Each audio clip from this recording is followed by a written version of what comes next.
It wasn't a glitch, it wasn't a trading error, it wasn't even a momentary lapse in risk management, it was the inevitable mathematical fracture of a manipulated system, $6 billion, that is the estimated size of the short position that just vaporized. Vaporized in the face of physical demand. Vaporized because the paper claims outnumbered the metal bars. This event is not an anomaly, it is a signal. A signal that the suppression of price has reached its terminal limit. For decades, the price of silver has been managed not by supply and demand, but by the issuance of paper contracts that claim ownership of metal that does not exist. The incentive is clear. Keep the price low. Maintain faith in the fiat currency. Discourage the flight to hard assets. But the arithmetic is merciless. You can print paper. You cannot print silver. When the holders of paper stand for delivery, the game ends, the curtain falls. The illusion dissolves. We are witnessing the early tremors of a historic revaluation. A revaluation that occurs when the market realizes the vaults are empty. This has happened before. The pattern is unmistakable. History is littered with empires that tried to defy the laws of economics. They all use the same playbook: suppress, the real inflate, the fake delay, the consequences. But the consequences always arrive. And they arrive with a vengeance. To understand why a $6 billion collapse in a modern derivatives market matters, we must look beyond the flashing screens of the trading floor. We must look at the structural decay of currency systems throughout history. The collapse of a short position of this magnitude is not merely a financial event, it is a geopolitical marker. It signifies the moment when the cost of maintaining the lie exceeds the resources available to the liar, the incentive for the short seller, whether a modern bank or an ancient emperor, is always to project stability where there is none. They sell what they do not have to suppress the price of what they need. But history shows us that this suppression acts like a coiled spring. The longer it is held down, the more violent the eventual release. We will examine this mechanism through three specific historical lenses. We will look at the Roman Empire, where the state effectively shorted its own silver coinage to pay for endless wars. We will examine the Spanish Empire, which found itself drowning in silver yet bankrupt, a paradox of wealth and inflation, and we will analyze the Weimar Republic, the ultimate example of a paper short squeeze, where the flight from currency into hard assets happened with terrifying speed. In every instance, the pattern follows a specific sequence: peak dominance followed by unsustainable costs, leading to a monetary shortcut which triggers inflation, forcing a flight into hard assets, and finally resulting in social fracture and a priced-out middle class. The first case study takes us to the ancient world, to the very foundation of Western monetary history, the Roman Empire. The Roman monetary system was built on the silver denarius in the early days of the empire under Augustus. This coin was a standard of purity. And wait, it was approximately 95 to 98% pure silver.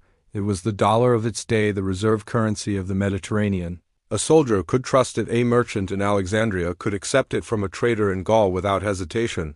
The trust in the coin was synonymous with trust in Rome itself, but the costs of empire are heavy. Rome had borders to defend, from the misty forests of Britannia to the burning sands of Syria. The legions required payment, the bureaucracy required funding, and the emperors required bread and circuses to keep the mob of Rome pacified. By the time of Emperor Nero in the mid-1st century AD, the fiscal pressure was mounting. The Great Fire of Rome in 64 AD had devastated the capital. Rebuilding costs were astronomical. Nero faced a choice. He could raise taxes, which risked rebellion among the wealthy and the provinces, or he could cut spending, which risked mutiny among the legions, or he could choose the monetary shortcut. Nero chose the shortcut. He began to debase the denarius. He reduced the silver content from 98% to roughly 93%. It seemed like a small change, a minor adjustment. Who would notice a few percentage points of missing silver? The incentive was irresistible. By lowering the silver content, the mint could produce more coins from the same amount of bullion. It was free money, but the pattern had been set. Once the taboos against debasement were broken, there was no going back. Successive emperors, facing their own crises, returned to the same well. By the time of Septimius Severus in the early 3rd century, the silver content had fallen to roughly 50%. The state was effectively shorting its own currency. They were issuing coins with a face value of 1 denarius, but the intrinsic value was half that. They were betting that the public would not notice or would not care. They were betting against the arithmetic of the market. The crisis accelerated in the 3rd century. This period, known as the crisis of the 3rd century, saw a revolving door of emperors, most dying by the sword to pay the soldiers to secure their throne. Each new emperor debased the currency further. By the reign of Claudius II Gothicus in 268 AD, the silver content of the denarius, now replaced by the Antoninianus, had collapsed to under 5%. The coins were essentially bronze slugs washed in a thin layer of silver. The silver wash would wear off after a few weeks of circulation, revealing the base metal beneath.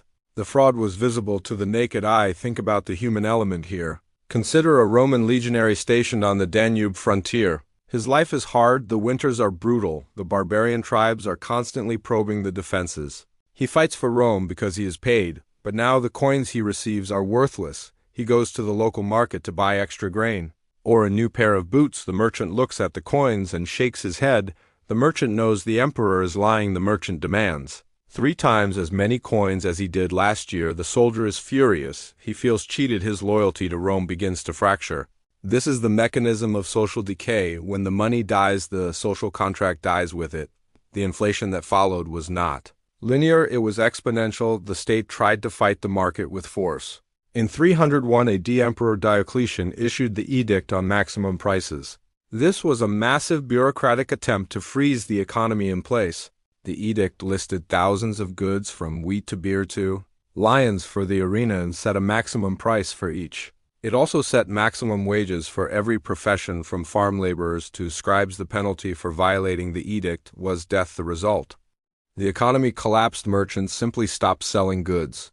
Why sell wheat at the state-mandated price if it costs more than that to grow it? Goods disappeared from the markets. The black market became the only market. The flight to hard assets began in earnest. Those with wealth stopped holding currency. They bought land.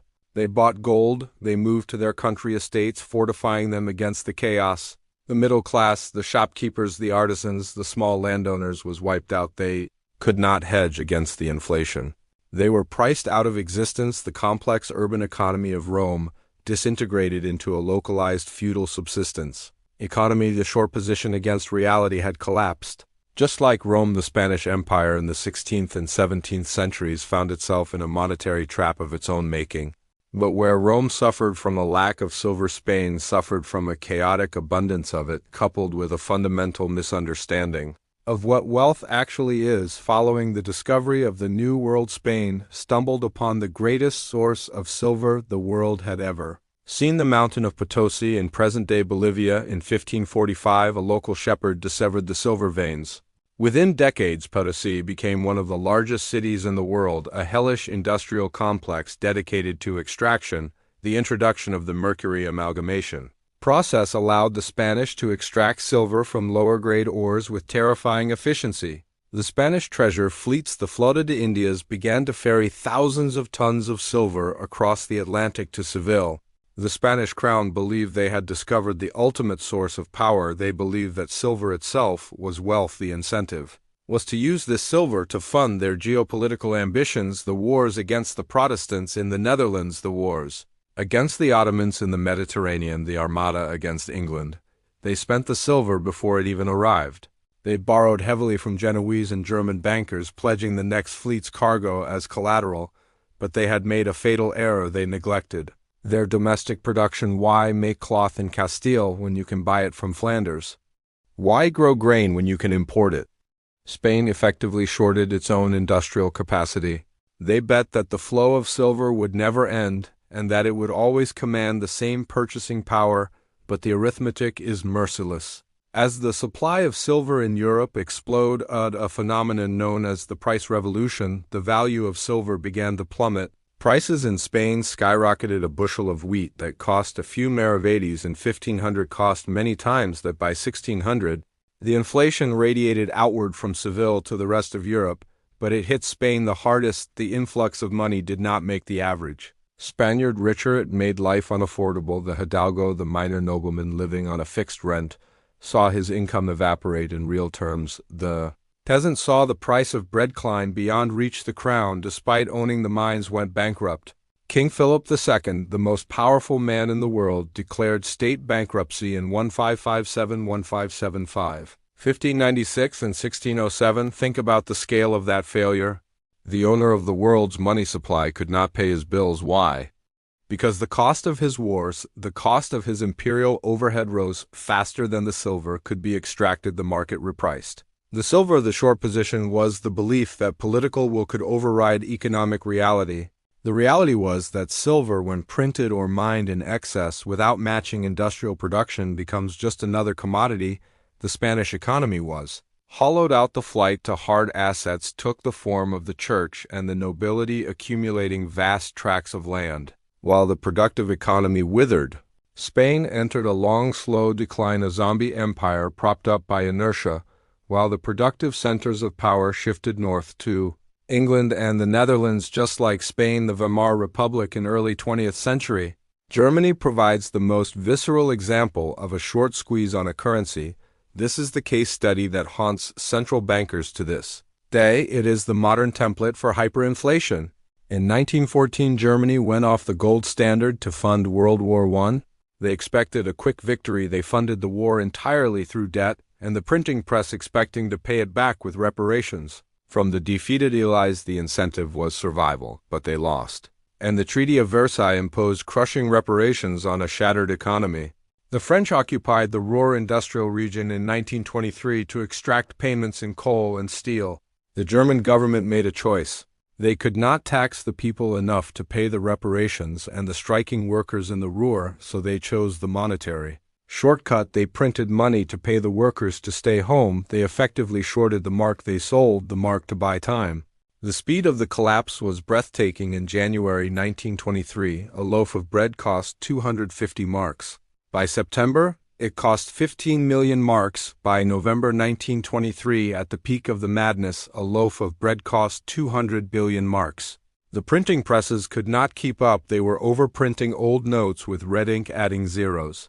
The daily life of a German citizen became a nightmare. Of arithmetic workers were paid twice a day. After the morning shift, they would rush to the gates where their wives were waiting. They would throw bundles of cash over the fence so the wives could run to the shops before the prices were adjusted at noon. If they waited until the evening, the money they earned in the morning would be worthless.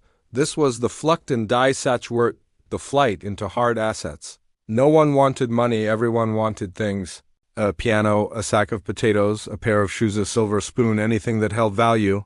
The middle class, who had dutifully saved in government bonds and bank accounts, was wiped out. Their life savings could not buy a cup of coffee. But those who had borrowed heavily, the industrialists, the speculators, became fabulously wealthy. Their debts were inflated away. A mortgage that once represented a lifetime of labor could be paid off with the price of a single egg. The stock market in Weimar Germany soared in nominal terms. The DAX index of the time went parabolic. But in real terms, in gold or silver terms, it was volatile and often losing value. The illusion of wealth was everywhere, but the reality was poverty. The social fracture was absolute. The trust in the state, in the system, in the very concept of fairness was destroyed. It was this vacuum of legitimacy that allowed extremism to take root. The middle class, radicalized by the loss of their status and security, looked for a savior. The collapse of the currency paved the way for the collapse of the republic. The pattern repeats in 7 distinct stages. Stage 1 is sound money. The system begins with a currency backed by a tangible asset, usually gold or silver. Trust is high. The economy grows based on production and savings. Government spending is constrained by tax revenue. Stage 2 is layering. Bankers and politicians realize that physical metal is restrictive. They introduce paper claims on the metal at first the ratio is 1-to-1. Then they realize they can issue more claims than there is metal, assuming not everyone will redeem at once. This is the birth of the fractional reserve system. It stimulates growth, but it introduces the first layer of risk. Stage 3 is expansion and war. The state faces a crisis, a war, a pandemic, a social program. The costs exceed the treasury. The constraints of stage 1 are seen as a hindrance. The government suspends convertibility temporarily. The link between the paper and the metal is severed or strained. Spending explodes. Stage 4 is deficits. The crisis passes, but the spending does not return to normal. The state has acquired new dependence and new obligations. Deficits become structural. The debt grows faster than the economy. To service this debt, the central bank must suppress interest rates. Stage 5 is suppression and shorting. This is the critical stage inflation begins to appear. The market senses the devaluation, investors start to move toward hard assets. To prevent this, the state and its proxies actively suppress the price of gold, silver, and commodities. They use the derivatives market, the paper market, to sell massive amounts of non-existent metal.